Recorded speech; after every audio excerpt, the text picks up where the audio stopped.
यह 2018 की बात है। शुक्रवार की रात थी। मैं घर पर एक पेपर पर काम कर रहा था जिसे मुझे काम के लिए पूरा करना था और इसे पूरा करने की कोशिश कर रहा था ताकि मैं इसके बारे में चिंता किए बिना अपने वीकेंड का आनंद ले सकूं। शायद लगभग 10 बज रहे थे, लेकिन मैं अपने ऑफिस में लगभग 3 घंटे तक काम कर चुका था। पूरा दिन गुजर चुका था, इसलिए मैं काफी थक गया था। मैं बार बार खुद को विचलित पाता या ध्यान खोता हुआ पाता, इसलिए मैं जो कर रहा था उसे रोक देता और अपने पैर फैलाकर खड़ा हो जाता और खुद को जगाने की कोशिश करता। मैं कमरे में थोड़ा इधर उधर घूमता रहा, लेकिन जैसे ही मैं अपनी मेज के सामने वाली दीवार के पास से गुजरा, मैंने खिड़की में कुछ हलचल महसूस की। मैं रुका और दोबारा खिड़की से बाहर देखने लगा। मैं अपने घर की दूसरी मंजिल पर था, लेकिन खिड़की से गैराज और प्रॉपर्टी के सामने के बरामदे का मंजर साफ दिखाई देता था। पहले तो मुझे कुछ दिखाई नहीं दिया, लेकिन बाद में मुझे लगा कि शायद यह बस मेरे दिमाग का खेल है। फिर मैंने फिर से कुछ हलचल देखी। यह एक छाया थी जो बरामदे तक जाने वाले फुटपाथ पर मंडरा रही थी। सामने वाले दरवाजे के बाहर कोई खड़ा था, या कम से कम छाया से तो ऐसा ही लग रहा था। कुछ मिनट तक खिड़की से बाहर देखने और परछाई को बमुश्किल हिलते देखने के बाद मैं अपना ऑफिस छोड़कर नीचे चला गया। मैं सामने के दरवाजे पर झुक गया और झांककर बाहर देखने लगा। वहां लगभग 40 साल का एक आदमी दिख रहा था। वह गंजा था और उसकी भूरी दाढ़ी थी। मैं एक पल के लिए उसे देखता रहा। उसने ना तो दरवाजा खटखटाया, ना ही घंटी बजाई, ना ही कोई शोर मचाया। वह वहीं खड़ा रहा। जिस बात ने मुझे और अधिक परेशान करना शुरू कर दिया वह यह थी कि मुझे नहीं पता था कि जब से मैं काम कर रहा था तब से वह इतने समय से वहां था और कुछ मिनट पहले तक मैंने उस पर ध्यान नहीं दिया था। वह आदमी यहाँ क्यों था? इसका उत्तर जानने के लिए मैंने दरवाजा खोला।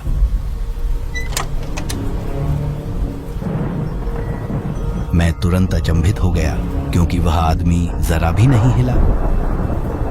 उसका चेहरा वैसा ही बना रहा जैसे पहले था। उसका चेहरा ठंडा था और उसमें कोई भाव नहीं था। आप यहाँ क्या कर रहे हैं? मैंने सख्त लहजे में कहा। वह आदमी मेरी ओर देखता रहा लेकिन कोई जवाब नहीं दिया। तभी उसकी नजर मुझसे हटकर मेरे घर के दालान के नीचे की ओर चली गई। दृश्य को छिपाने के लिए मैंने दरवाजा अपने ओर अंदर की तरफ बंद करने लगा। मैं नहीं जानता कि आप यहाँ क्यों हैं, लेकिन आपको जाना होगा, मैंने दरवाजा मजबूती से बंद करते हुए कहा। उसका व्यवहार डरावना और परेशान करने वाला था। उसका मुझे अनदेखा करना और बस वही खड़ा रहना मुझे वास्तव में बेचैन कर गया। लेकिन फिर मैंने सुना कि उसके कदम बरामदे से बाहर और घर से दूर जाने लगे। मैंने राहत की सांस ली और यह देखने के लिए जांच की कि वह चला गया है या नहीं। इसके बाद मैं वापस अपने कार्यालय चला गया। उस आदमी के बारे में भूलने और अपने काम पर वापस ध्यान केंद्रित करने की कोशिश करते हुए मैंने वहीं से काम जारी रखा जहां मैंने छोड़ा था। लगभग 5 मिनट बाद जैसे ही मैं वास्तव में काम करना शुरू कर रहा था, अचानक घर में एक दस्तक गूंज उठी। यह सामने के दरवाजे से थी, लेकिन शोर तेज था, जैसे कोई अपनी पूरी मुट्ठी से दरवाजा पीट रहा हो। परेशानी में मैं उठा और तेजी से दरवाजे की तरफ भागने लगा और उस आदमी पर चिल्लाने के इरादे से तेजी से दरवाजा खोल दिया। लेकिन जब मैंने उसे देखा तो मैंने तुरंत अपना विचार बदल दिया। उसकी आंखों के भाव और उसके खड़े होने के तरीके ने तुरंत मेरे गुस्से को डर में बदल दिया। मैंने नीचे उसके हाथों की ओर देखा। उसने अपनी बगल में कुछ पकड़ा हुआ था, जैसे वह उसे मुझसे छुपाने की कोशिश कर रहा हो। मैं केवल एक छोटे हैंडल का शीर्ष देख सका जो चाकू जैसा दिख रहा था। मैंने पीछे मुड़कर उसकी ओर देखा तो देखा कि उसका पूरा शरीर मेरी ओर झटके खा रहा था। मैं पीछे कूदा और दरवाजा बंद कर दिया। फिर उसे बंद करने के लिए संघर्ष करने लगा क्योंकि वह आदमी दूसरी दूसरी तरफ से हैंडल घुमाने की कोशिश कर रहा था। एक बार जब मैंने हैंडल और वुड लॉक को पकड़ लिया तो वह आदमी भागने से पहले कई सेकंड के लिए दरवाजे को पीटता रहा। मैं वहीं खड़ा रहा। मेरी सांसें थम गई थीं और महसूस कर रहा था कि मेरा एड्रेनालिन अभी भी मेरे शरीर में बढ़ रहा है। कांपते हुए मैं ऑफिस गया और 911 पर कॉल की। उस आदमी को उसके बाद कभी नहीं देखा गया और उस रात जो हुआ उसका कोई वास्तविक उत्तर कभी नहीं मिला।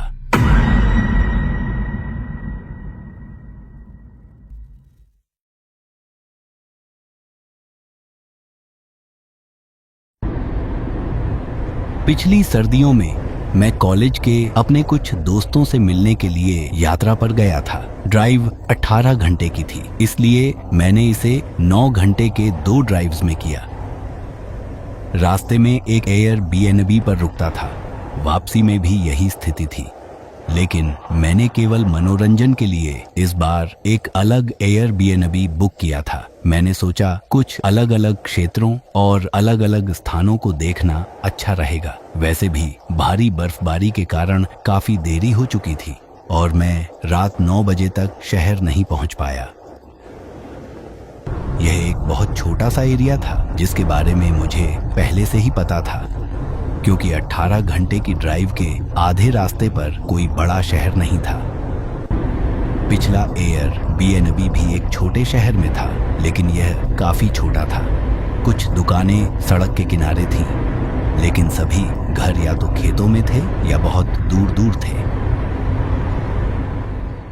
जब मैं अपने एयरबीएनबी पर पहुंचा तो यह अन्य घरों से काफी दूर था। हालांकि बाहरी हिस्से को कुछ हद तक मॉडर्नाइज बनाया गया था। इसमें स्पष्ट रूप से कुछ केबिन स्टाइल फीचर्स थे, लेकिन यह उन सभी अन्य घरों की तुलना में लगभग अनुचित लग रहा था जिन्हें मैं देख सकता था। मैंने बजरी वाली सड़क पर गाड़ी पार्क की और दरवाजे तक गया, कोट डाला और घर के अंदर चला गया।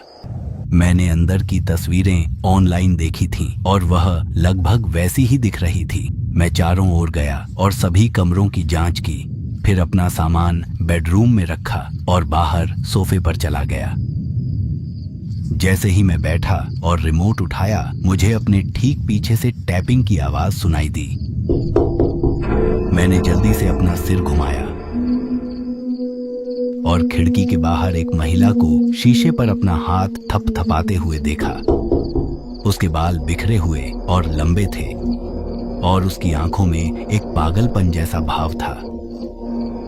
हालांकि एक बार जब उसने मेरा ध्यान आकर्षित किया तो उसने सामने के दरवाजे की ओर इशारा किया और खिड़की से दूर चली गई।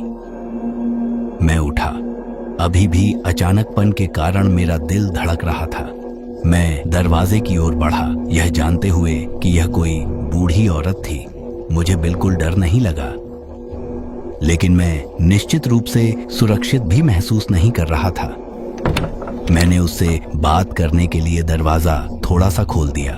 वह मुस्कुराई और कहा कि उसे मदद की जरूरत है। मैंने 1 सेकंड तक उसकी बात खत्म होने का इंतजार किया, लेकिन एक पल के बाद मैंने पूछा कि उसे किस चीज में मदद की जरूरत है। उसने अपने पीछे देखा और कहा कि घर के ठीक बाहर सड़क पर उसका कुछ खो गया है।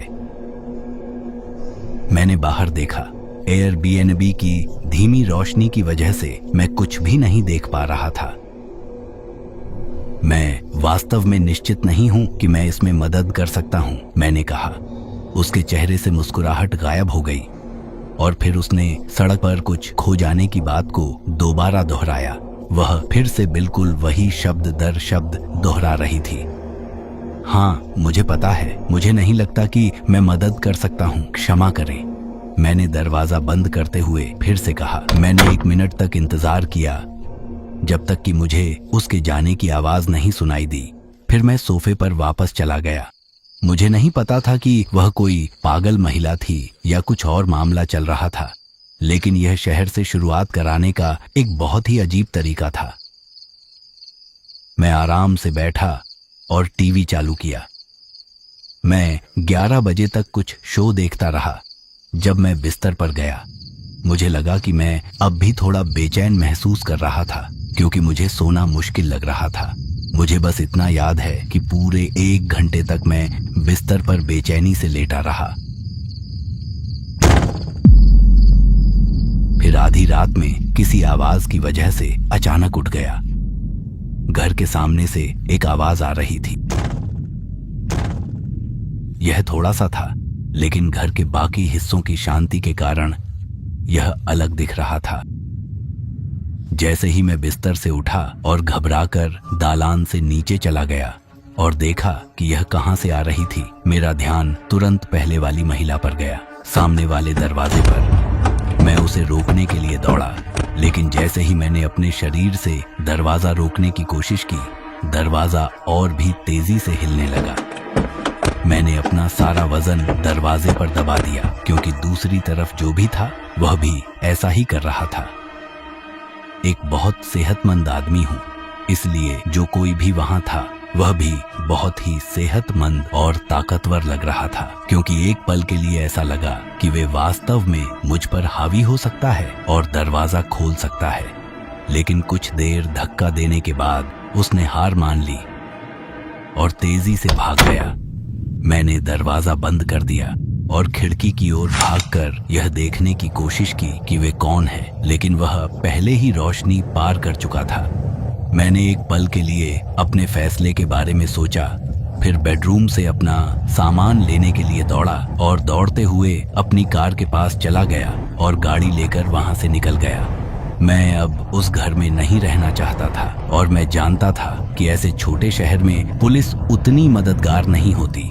मुझे नहीं पता कि उस दरवाजे के पीछे कौन था, लेकिन मुझे यकीन है कि वह उस रात पहले से ही उस महिला के साथ ही था। अगर मैं उसकी मदद करने के लिए बाहर गया होता या अगर मैं 1 सेकंड भी देर से उठा होता, तो मुझे नहीं लगता कि उस रात के बाद मैं दोबारा किसी को मिल पाता।